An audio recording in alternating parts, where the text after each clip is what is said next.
अगर आप सब चाहते हैं जीतराज प्रेमी के वीडियो आप सब तक पहले पहुंचे तो लाल बटन को दबाकर चैनल को सब्सक्राइब जरूर कर ले और साथ में बेल आइकन को दबाना ना भूलें।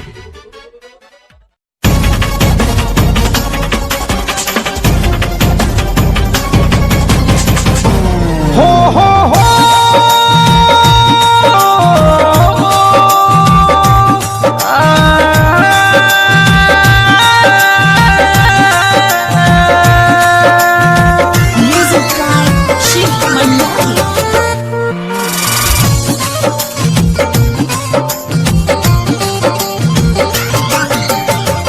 कैसे कही मुँह से अपना हट जाई रे, काट जैसे चुभे दिल में याद जुदाई रे।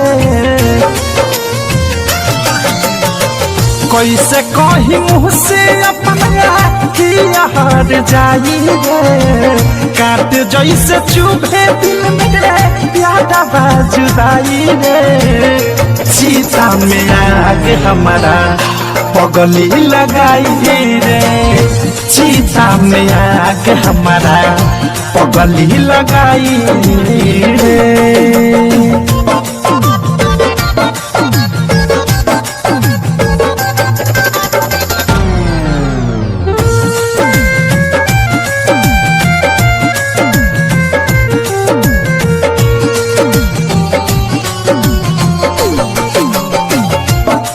दिल जमाना बादी वाला के न सुना यही से मन हमार मोतावे के चुना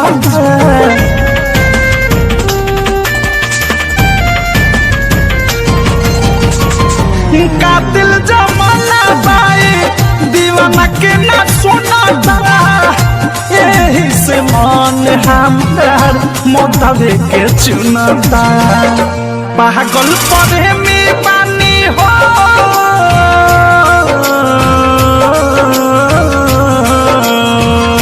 पागल पढ़े में पानी नहीं खे सुनवाई रे।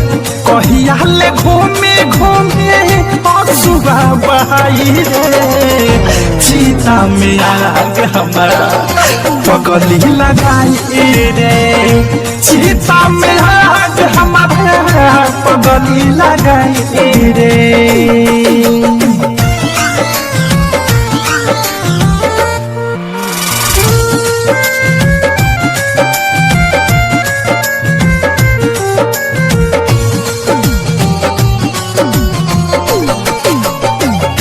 जिंदगी के आंगन में भइल अंधेरा, सोचल रहनी संगे ओकरा ले हम साथ फेरा।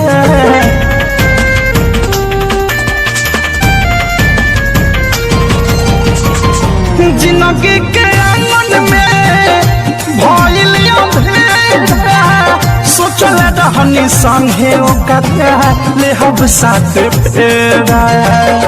दिल ना लगई है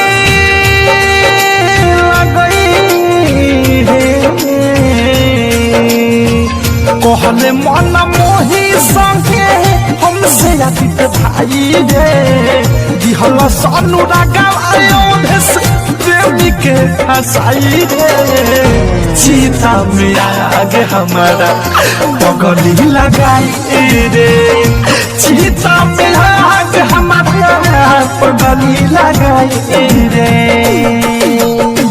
कैसे कही मुँह से अपना हट जाई रे, काट जैसे चुभे दिल में याद जुदाई रे। सीता में आग हमारा पगली लगाई रे, सीता में आग हमारा पगली